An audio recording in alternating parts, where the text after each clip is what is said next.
technology can transform how they aggregate, manage, and make better use of their miles. Here with an innovative approach to award travel is Austin Veith of usingmiles.com.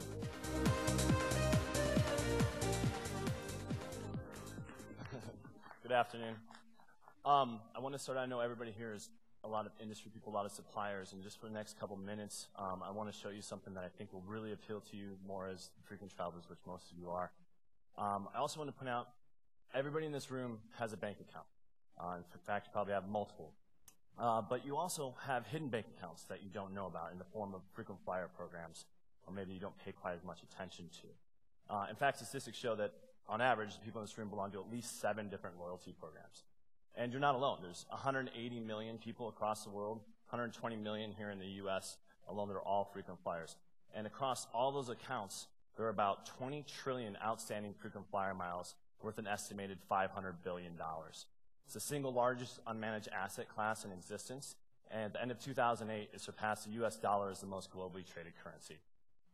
So why is it that we pay such close attention to our regular traditional bank accounts, but we often ignore these assets that are sitting, this $500 billion that's sitting out there in our loyalty programs?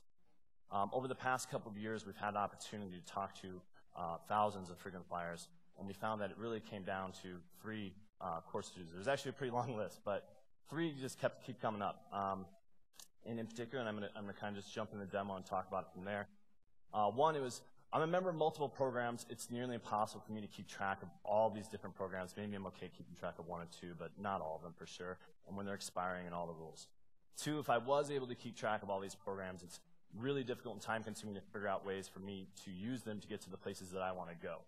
And 3, why is it so much more difficult and so much more painful to book award travel when I'm so used to click and buy for cash travel?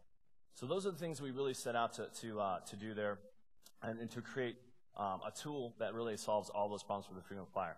So here, I'm already logged into my account when I first set this up. And by the way, this is a live demo. So internet might be slow, something might be break, I might swear, but we'll figure it out. So in here, you can see just at a glance all my balances for my accounts. At the top here, you can see my airline miles, and there's about 200,000.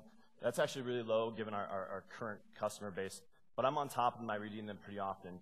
What I found when I started using my own product was that I had all these hotel points that I've been accumulating with Hilton over the years that I've never redeemed or really done anything with. Almost 2 million of them. It's worth roughly $15,000 that was just sitting there. We have 2 MBAs that all they do is analyze these programs and come down to the thousandth of a cent what each mile is worth. We look at 32 different variables, SEC filings, tax filings, and give you a real monetary sense of the kind of money that's sitting in these accounts for you. If I want to add programs, when I first set this up, it was a simple 2-step process to set up multiple accounts at once. But I can also do it on the fly, right here on the right-hand side really quickly. Down here, you'll see a breakout of all my programs managed individually. If it's a green light, it means the status it's good, there's nothing expiring, I don't need to do anything.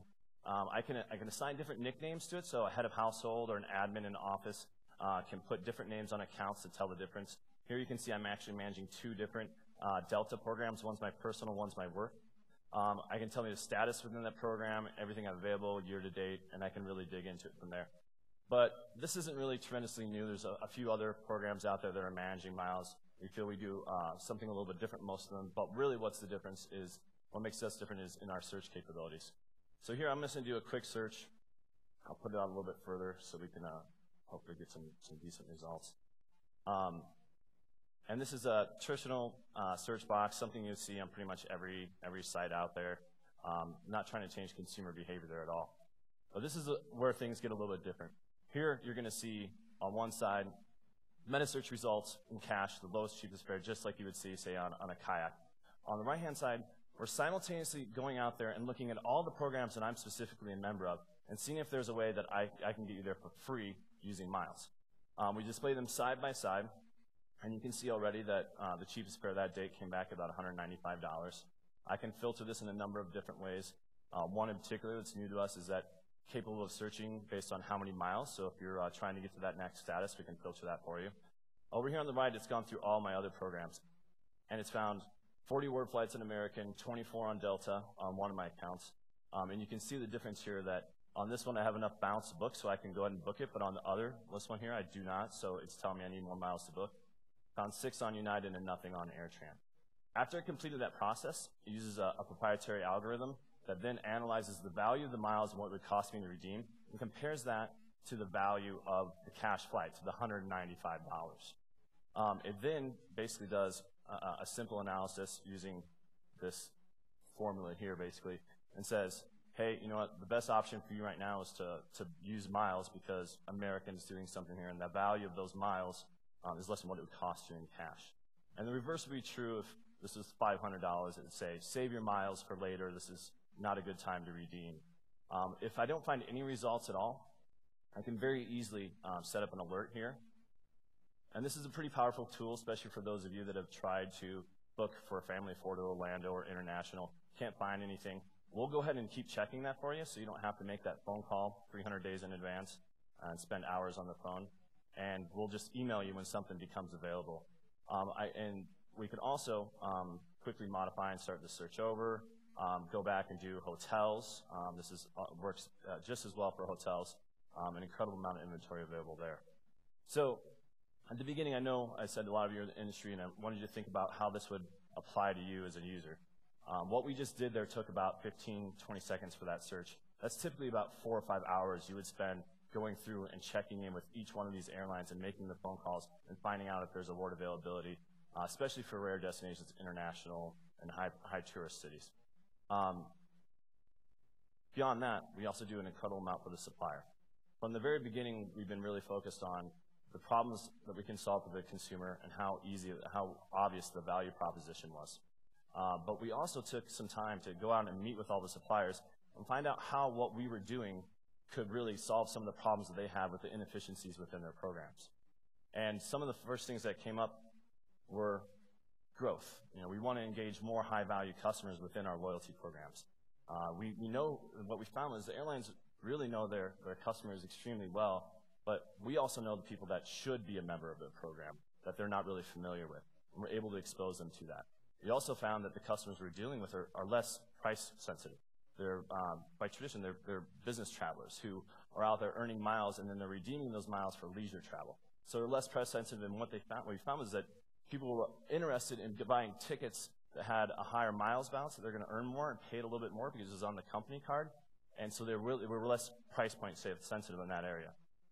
Finally, we also found that credit card business are a significant profit source for hotels, pretty much everybody in the travel space.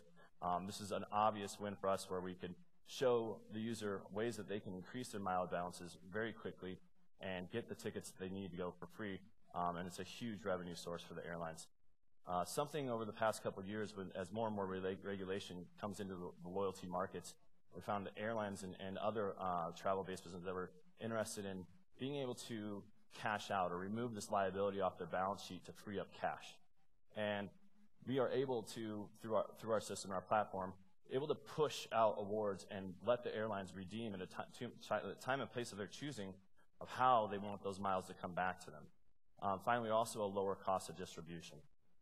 So with that, the last thing I want to announce is that we just recently partnered with Brandy Peterson of Flyer Talk and Flyer Services.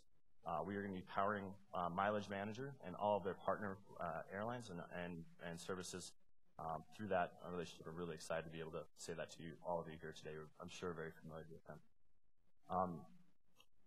With that, I think we're all finished up. Okay. So, first question I have is, from a competitive viewpoint, if a kayak or another meta search simply adapted your model and included that in the search, wouldn't that kind of put you out of business? How do you protect your assets in that sense? Yeah, so beyond the typical patent filings, which we did 3 years ago, we've actually had a lot of talks with all of the OTAs. A lot of them approach us from a licensing standpoint. What we just showed you was actually pretty difficult to do. It seemed really simple from a technical standpoint, but award search, there's none of the technical aspects that are built out that are on the side of cash. And so it's also monetized differently. So companies like Kayak, although they want to provide that as a customer service, are not able to monetize it in the same way as they are with cash. And so we've actually had quite a few licensing talks with them and a few other companies in the arena. Okay, so one of the questions from the audience is related to that issue of kind of back-end systems. It seems like there's a lot of integration that's necessary for you to be successful. Can you talk about that a little bit and some of the challenges related to that? Yeah.